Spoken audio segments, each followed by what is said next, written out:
mila mikety amin'ny fiaigna Vato tegna ambakain'olo tena lignery tegna vao mahita mamy kely militsy mivantagna ambelagny ela mitombo lefa malaky lany Vato tegna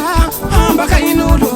tena lignery tegna vao mahita mamy kely militsy mivantagna ambelagny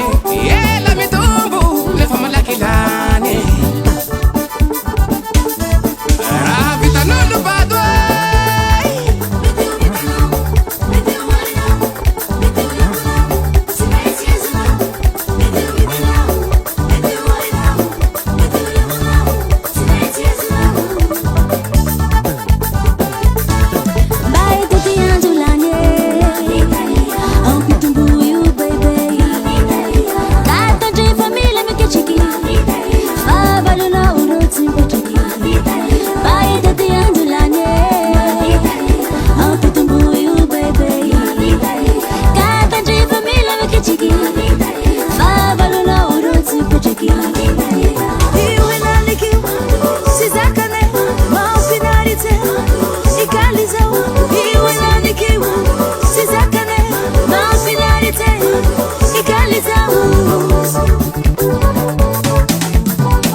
Famila mandroso tsika zisika farany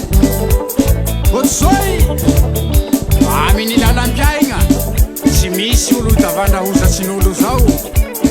Igny tsinao avao ro mahavelo anao Eho papa